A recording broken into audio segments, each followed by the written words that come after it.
any slight disillusion, so do forgive me on that, please.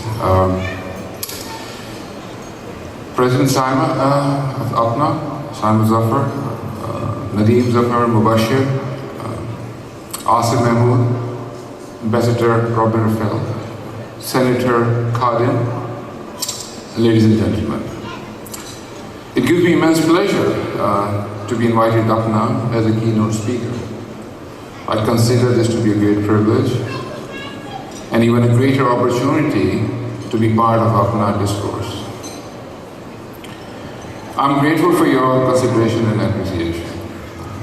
During the 2012 Academy Award ceremony, Daniel Ganji, the director of the film Saving Face, said in his acceptance speech, and I quote, "Change can only happen when there is a cross-cultural collaboration." I would be remiss to say that though Sharmeen and I are honored to accept this award, the real heroes are the brave women who shared their stories for this film. Movie highlighted a cruel reality. I could never have thought someone would make a movie about that, what I do, and what I did. I'm extremely grateful to both Daniel and Sharmeen. But what I would like to talk about today is much more than the movie. And I want to talk about my country, Pakistan, and its women. A key theme I want to focus is opportunity, or rather the lack of it. Lack of opportunities causes poverty, disease, and conflict. And all of us who are present here should reflect upon that opportunity can do. Look at yourself. It can transform lives. It has transformed my life. It has transformed, I'm sure, yours too. So our lives, yours and mine, are a testimony to the power of positive change. Yes, having witnessed our own life transformed, we can open up access to opportunity to the economically and socially marginalized, the deprived and the underserved communities. I would like to share some of the things I hold dear to my heart. Obviously, I'm aware that I would bring my own biases, but please bear with me to understand where I'm coming from. I would make it easier for you, so I would start at the very beginning. I was able to get my education in Pakistan for almost free, and I'm sure quite a few of you who went to the medical schools in government setup were the same. I owe a lot to my country, where I got my first degree in medicine, which enabled me to pursue my dreams. I'm grateful to my father, who encouraged me to study medicine, to my mother, who taught me the values of sharing and giving, my wife and companion for over a quarter of a century, who put up with my weird ideas and heavy personality. She's with me here tonight, and I want to say that I love you a lot more than I express.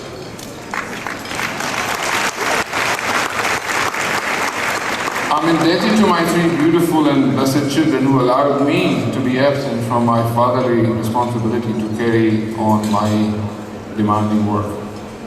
Finally and critically, I will always owe a lot to Katie Piper for coming into my professional life. Without her acknowledgement and belief in me and my skills, I would not have had the opportunity to do what I did and what you saw in Saving Face. As Pakistanis, we need to think about why it happened to so often to poor, underprivileged, and disadvantaged people such as poor women. Yes, the situation in Pakistan is not good. There are big issues like security, poverty, and injustice. But it is easy to condemn, complain, and lament. Speaking in Washington, I would like to quote one of my greatest leaders of the free world, John F. Kennedy, who told American people in his inaugural speech as president in 1961, more than half a century ago. And I quote, I'm sure you remember, "Ask not what your country can do for you, ask what you can do for your country." And I guess this is our time to do our bit.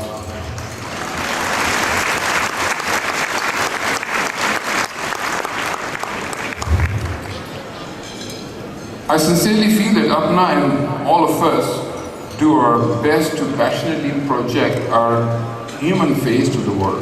I think we've taken enough beating for a long time now. APPNA should commit itself to interact with the US media, to highlight the suffering and injustice faced by the underprivileged in Pakistan, especially women. Their plight has little to do with extremism, but everything to do with poverty, social structure, and education, or say, lack of education. I must emphasize the need to create and sustain an enabling and empowering environment for women in our countries. My mother was always the greatest inspiration in my life. It is therefore inevitable for me to talk about women. My professional universe is made of women generally, and I like that. And I love my profession, I love what I do. The women of Pakistan have a special place in my world view, and it is with this in mind that I've chosen to address the overwhelming problems and issues that faces our women today. The women and children of Pakistan are the largest demographic group, but with very or little access to opportunity. Actually, the world over you would find that women and children are always up against the great wall blocking their way to opportunity. And of course, this is a man-made barrier. In Pakistan, access to opportunity is historically denied by the formal and informal political and socio-economic structures. And the factors that further impede access to opportunity are class, social, religious, and regional disparities and prejudices. And I like to quote from a book of a very dear friend of mine, Yusuf Nazar, in his book Gathering Strong, that it does not make a sensational story, but Pakistan is actually polarized between corrupt and decadent elites and a disillusioned, apathetic, underemployed, and poor population that seems to treat bad rulers and pathetic governors as her fate. And I agree with him. There is a vertical polarization in a society between the social classes, and also horizontal polarization between the regions and ethnic groups. And that must change. Moreover, in Pakistan, it's a man's world in Pakistan more than in many other countries. Man rule.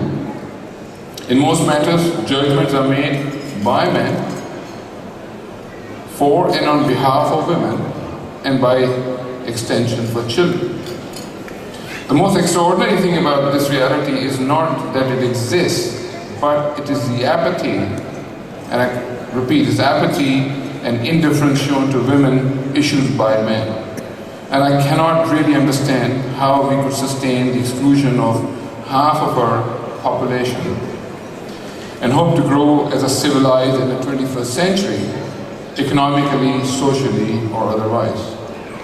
I need not remind this educated audience that the most amazing asset is always the human capital. It is not the natural and the physical assets and the resources that by themselves cause progress and development. The United States of America is a perfect example for that. You guys have made it so good.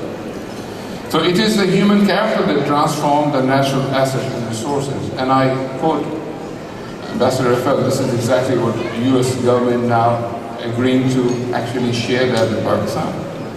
And I thank you for that.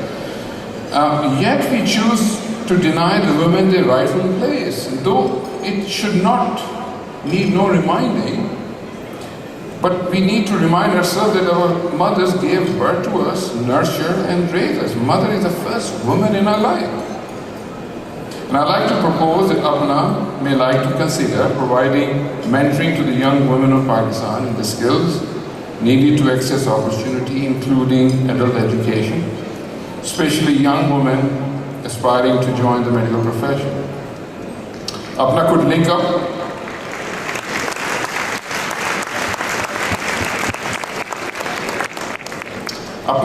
up with the civil society or organization, and especially Pakistan's powerful and growing media, to provide mentoring platforms in the form of workshops to the young women of Pakistan. I would like to conclude my address by reciting a couplet from a great poet, Ahmad Faraz. My eldest brother Wajid sent it to me. शिकवा जुल्मत शब से तो ये ही बेहतर था, शिकवा जुल्मत शब से तो यही बेहतर था, अपने हिस्से की कोई शमा जला दे जला दे. Thank you all for listening. God bless you all. Thank you.